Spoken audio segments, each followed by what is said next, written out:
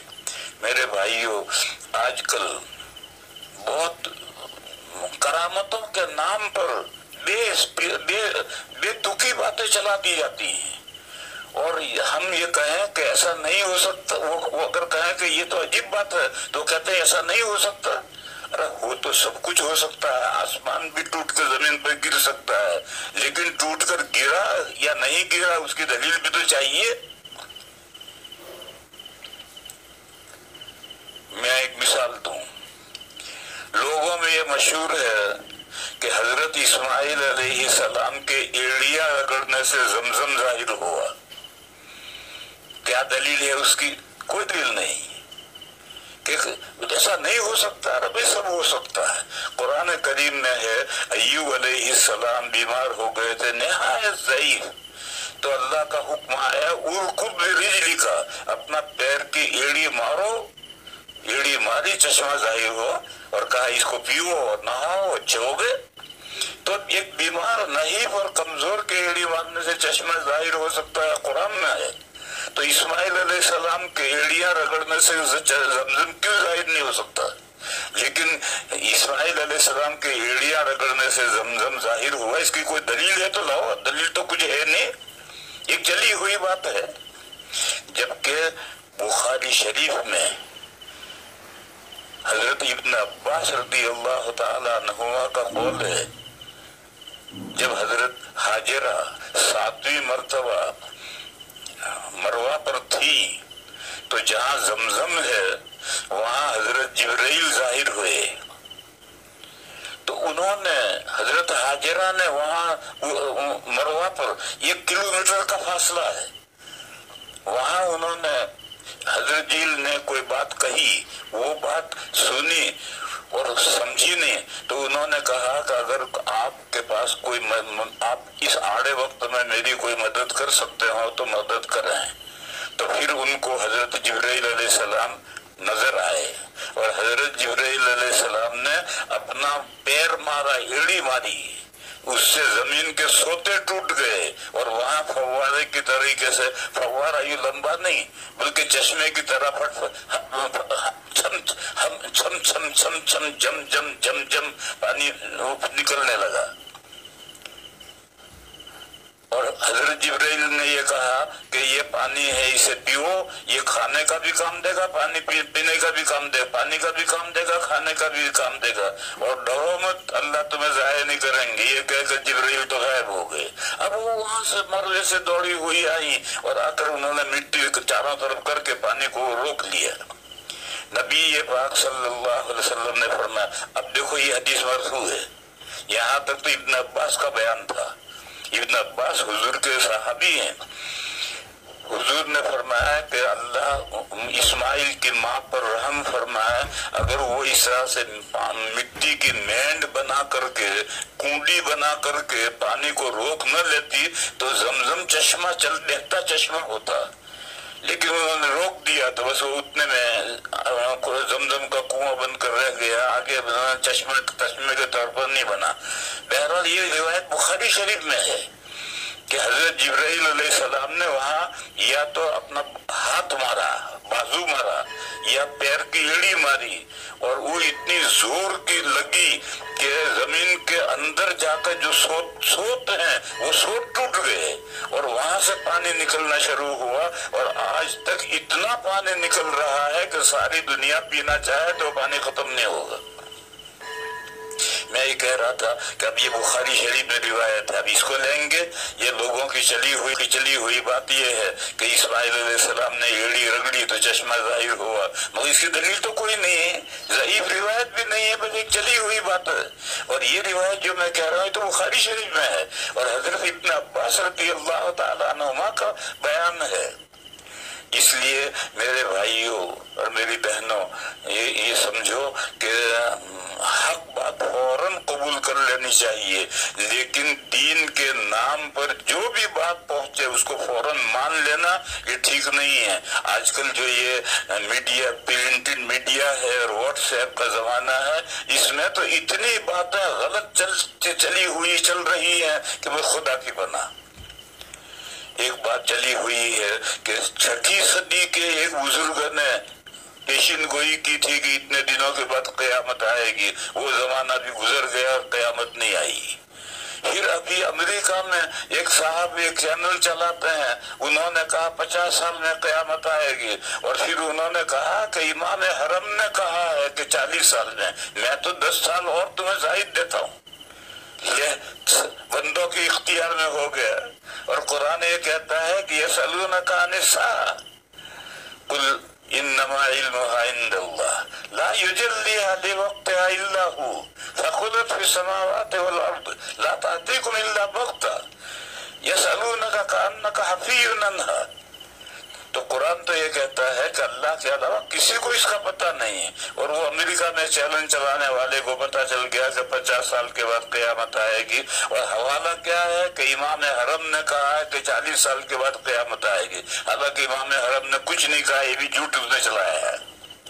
تو ایسی باتیں جو ان واٹس ایپ پر آتی ہیں، بولیں تو واٹس ایپ دیکھو ہی مت، اور دیکھو تو پھر ہر بات پر تحقیق کے بغیر یقین مت کرو، اور جب یقین ہو، تحقیق ہو جائے کہ یہ بات قرآن سے ثابت ہے اور حدیث سے ثابت ہے، فقہ سے یہ بات واضح طور پر ثابت ہے، تو پھر بے تکلف فوراً مان لینے کا، اس میں پھر دیر نہیں کرنے کی۔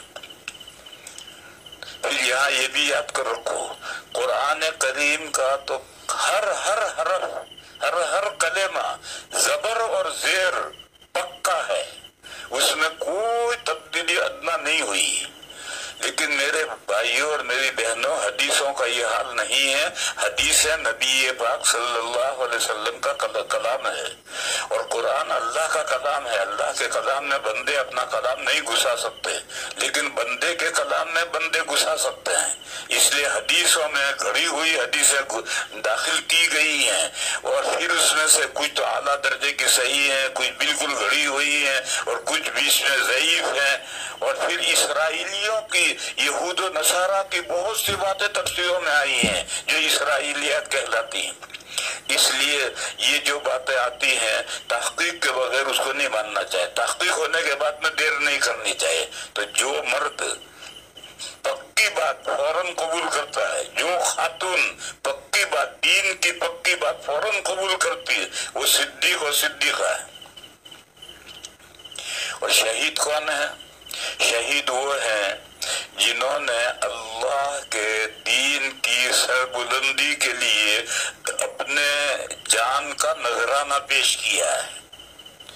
شہید وہ مرد ہیں، وہ عورتیں بھی شہید ہو سکتی ہیں، تو جو مرد ہیں یا عورتیں، زیادہ تر مرد ہی شہید ہوتے ہیں، عورتوں کے اوپر ذمہ جہاد نہیں ہے۔ تو وہ مرد جنہوں نے اللہ کے دین کی سربلندی کے لیے اپنی جان کا نذرانہ پیش کیا ہے۔ لفظ شہید کے معنی ہے گواہ۔ ان کو شہید کیوں کہتے ہیں؟ اس لیے ان کو شہید کہتے ہیں کہ کل قیامت کے دن یہ کھڑے ہوں گے، اور جس حال میں یہ قتل کیے گئے ہیں، شہید کیے گئے ہیں، اسی حال میں کھڑے ہوں گے، زخم لگے ہوئے ہوں گے، خون نکل رہا ہوگا، رنگ تو خون کا ہوگا لیکن بو خون جیسی بو نہیں ہوگی، بلکہ مشک جیسی خوشبو ہوگی۔ اور وہاں میدان قیامت میں وہ یہ کھڑے ہو کر کے گواہی دیں گے کہ اے اللہ، ہم ان بندوں کے پاس میں آپ کا دین لے کر گئے تھے، انہوں نے دین قبول نہیں کیا، ہمارا یہ حال کر دیا۔ تو سارے میدان قیامت میں ان کی مظلومیت ظاہر ہوگی کہ یہ خیر خواہ بن کر گئے تھے،